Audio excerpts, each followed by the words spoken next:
ప్రేక్షకులకు నమస్కారం. ఈరోజు విషయం వచ్చేసి 45 సంవత్సరాల బీజేపీ విజయ ప్రస్థానం. ఈ విజయ ప్రస్థానంలో ముఖ్యంగా మనం ముందుగా చెప్పుకోవాల్సిన వ్యక్తులు ఇద్దరు ఉన్నారు. వాళ్ళే ఎల్కే అద్వానీ అండ్ వాజ్పేయి. వీళ్ళిద్దరు కృషి వల్లనే ఈరోజు బీజేపీ ఇంత ఉన్నత శిఖరాలను అధిరోహించగలిగింది. అంటే వీళ్ళిద్దరి యొక్క కృషి చాలా గొప్ప కృషి వీళ్ళిద్దరు చేసింది. దీంట్లో ముఖ్యంగా ఎల్కే అద్వానీ గారు రథయాత్ర అనేది బీజేపీకి దేశం మొత్తం మీద ఒక గుర్తింపు తీసుకొచ్చిందనడంలో ఎలాంటి సందేహం లేదు. అతని కృషి చాలా గొప్పది. అతని కృషి వల్ల బీజేపీకి వ్యాప్తంగా ఒక గుర్తింపు వచ్చింది. దాంతోపాటు ఒక హిందుత్వ పార్టీ బీజేపీ అనేది ప్రజలకు తెలిసింది. నాలాంటి వాళ్ళకు కూడా తెలిసిందంటే అప్పుడే తెలిసింది. అంతకుముందు ముఖ్యంగా చెప్పాలంటే తెలంగాణలో అంటే అప్పుడు ఉమ్మడి ఆంధ్రప్రదేశ్లో ఎవరికి బీజేపీ గురించి పెద్దగా తెలిసేది కాదు. మాకు బీజేపీ గురించి తెలిసింది 1982 ప్రాంతంలో. అప్పట్లో హైదరాబాదులో గణేష్ నిమజ్జనం భారీ ఎత్తున చేయడం మొదలైంది. అసలు ఈ వినాయకుడి నిమజ్జనం ఏంది ఇంత భారీ ఎత్తున చేయడానికి కారణాలు ఏందనేది మాకు అర్థమయ్యేది కాదు అప్పట్లో. కానీ దాంట్లో బీజేపీ పాత్ర గణనీయంగా ఉందని చెప్పుకోవచ్చు. అప్పుడు మాకు బీజేపీ నాయకుల గురించి నాకుగా తెలిసింది ఆలే నరేంద్ర, ఇంద్రసేనారెడ్డి. వీళ్ళిద్దరు అప్పట్లో బీజేపీలో చాలా ప్రముఖ నాయకులుగా గుర్తింపబడ్డారు.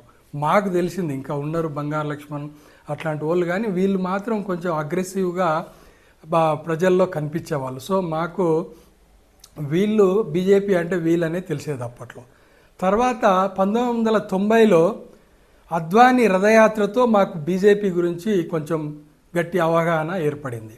చాలా విషయాలు తెలిసాయి. బీజేపీ అనేది ఒక పార్టీ ఉంది, అది హిందూ మతాలకు ఆర్గనైజేషన్ చేస్తుంది, హిందూ మతాన్ని భుజాల వేసుకొని మోస్తుంది అనేది మాకు అద్వానీ రథయాత్రతో తెలిసింది. అద్వానీ రథయాత్ర అప్పుడు ఇంత సోషల్ మీడియా లేదు, అయినా కూడా పత్రికల్లో, టీవీలలో, బ్లాక్ అండ్ వైట్ టీవీలలో విపరీతంగా దాని గురించి చర్చ జరిగేది. దాని గురించి మాకు బీజేపీ గురించి పూర్తిగా తెలిసిందంటే అద్వానీ రథయాత్ర ఒక ముఖ్య పాత్ర పోషించిందని చెప్పుకోవచ్చు.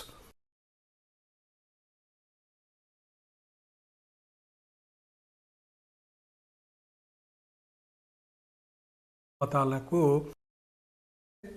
తర్వాత 1992లో బాబ్రీ మసీదు డిమాలిష్ అయినప్పుడు ప్రముఖంగా బీజేపీ గురించి బాగా ప్రస్తావన వచ్చింది. విశ్వ హిందూ పరిషత్ వాళ్ళు, బీజేపీ వాళ్ళు, నాయకులు, లీడర్లు, కార్యకర్తలు అందరూ గుంపులుగా పోయి బాబ్రీ మసీదును డిమాలిష్ చేసేశారు. అది 1992 డిసెంబర్ 6 వాళ్ళు దాన్ని బ్లాక్ డేగా కూడా పిలుచుకుంటారు. కానీ బీజేపీకి మాత్రం ఒక బలమైన పునాదిని వేసింది రథయాత్ర. అయితే రెండోసారి బలంగా గుర్తింపు వచ్చింది మాత్రం బాబ్రీ మసీదు కూల్చివేత అని చెప్పుకోవచ్చు. అది మంచిగా చేయడా అనేది నాకు తెలియదు, కానీ బీజేపీకి మాత్రం ఒక ఊపు తెచ్చిందనేది దేశంలో అది ఆ సంఘటన అనేది చెప్పుకోవచ్చు. దాని తర్వాత చెప్పుకుంటూ పోతే బీజేపీకి మంచి విజయం దక్కింది వాజ్పేయి పీరియడ్లో. వాజ్పేయి ప్రధానమంత్రిగా ఎన్నుకున్నప్పుడు బీజేపీకి మొదటిసారి 2 సీట్ల నుంచి ప్రభుత్వాన్ని ఏర్పరిచే స్థాయికి ఎదిగిందంటే అది వాజ్పేయి పీరియడ్లోనే జరిగింది. కాకపోతే వాజ్పేయి ఒక్క ఓటు కొనలేక కాదు, కానీ నీతి నియమాలకు కట్టుబడి ఒక్క ఓటు తేడాతో ఓడిపోవడం జరుగుతుందని భావించి దానికంటే ముందుగానే రాజీనామా చేసేసి బీజేపీని ఒక ఉన్నత శిఖరాలకు తీసుకుపోయింది వాజ్పేయి అని చెప్పవచ్చు. దాని తర్వాత పడుతూ లేస్తూ 2014లో వచ్చేసరికి బీజేపీ బలంగా తయారైంది. దానికి ముఖ్య కారణము మన నరేంద్ర మోడీ గారని చెప్పుకోవచ్చు.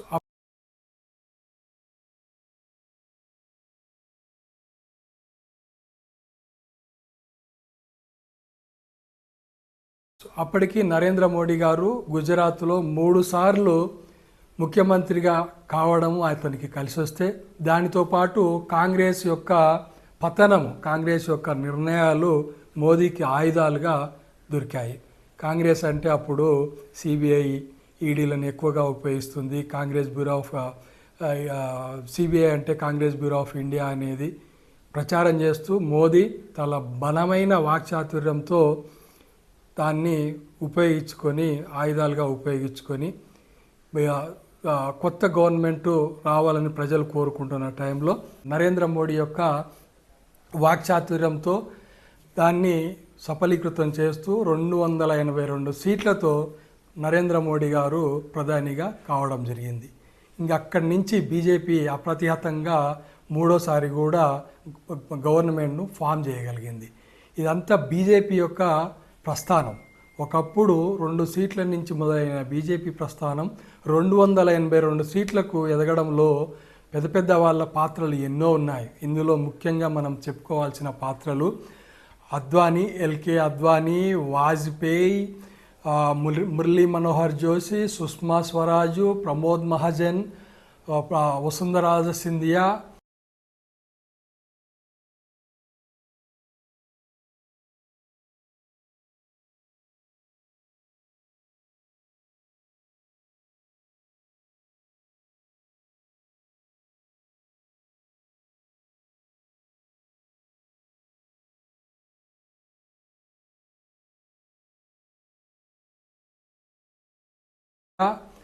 ఇలాంటి వాళ్ళు చాలామంది ఉన్నారు. బీజేపీలో ఎంతోమంది ప్రముఖ లీడర్లుగా చెప్పుకోవచ్చు. వీళ్ళందరి కృషి ఎంతో ఉందని మనము తెలుసుకోవచ్చు. ఈరోజు 45 సంవత్సరాల బీజేపీ ప్రస్థానంలో వీళ్ళ పేర్లను మనము గుర్తించుకోవడం అనేది చాలా గొప్ప విషయంగా నేను భావిస్తున్నాను.